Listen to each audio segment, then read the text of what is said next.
The Israeli military has claimed that its air defenses intercepted 2 projectiles that crossed from Lebanon into northern Israel.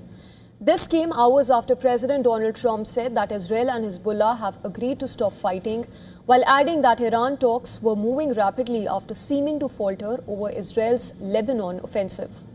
Trump said that he had spoken with Israeli Prime Minister and had had a very good call through unnamed representatives with Hezbollah. No US president has ever spoken with Hezbollah with or without intermediaries. The group is a designated terror organization by the United States. In a post on his Truth Social network, Trump even claimed that the Iran-backed group agreed that all shooting will stop, while Netanyahu agreed to call off military raid on Beirut. Trump's comments came after Iran's news agency had reported that Tehran had suspended dialogue with mediators as a mark of protest in wake of Israel's expanding offensive in Lebanon against Hezbollah. The Israeli leader had ordered strikes on what he called as terror targets in Beirut's southern suburbs, which were in response to rocket and drone attacks by Hezbollah.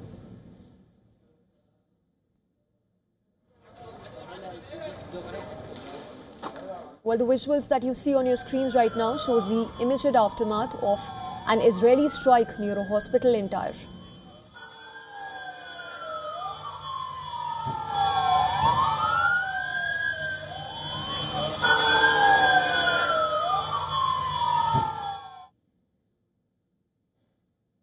A report in US news outlet Axios had said that Trump called the Israeli premier as crazy and accused him of putting Iran talks at risk. Netanyahu, after Trump's announcement, said that his country would strike Beirut if Hezbollah does not stop attacking Israel.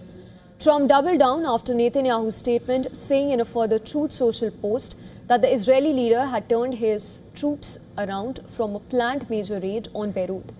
Netanyahu may also be facing internal pressure. Israel's Minister of National Security called on Netanyahu to say no to President Trump and continue with strikes on Lebanon.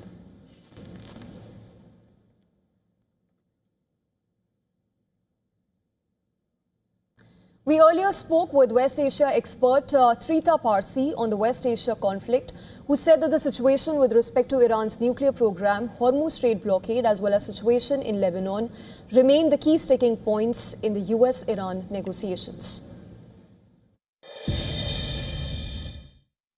In some ways, he is, but this is, again, a position he put himself in by agreeing to go to war with Iran on behalf, or at least at a minimum, based on a lot of pressure from Israel. By doing so, he put himself in a position in which all of his options will be ranging from bad to worse.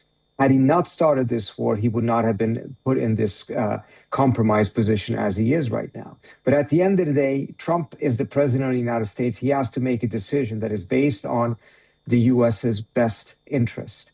And at this point, it seems that he has fully understood that ending the war with Iran is an absolute necessity. And as a result, if that then requires him to put pressure on Netanyahu to cease bombing and annexing and ethnically cleansing southern Lebanon, then that is something I think that he needs to do, even though it will come at a cost and a price to him politically, including here in Washington. But that is simply what U.S. national interest at this point requires.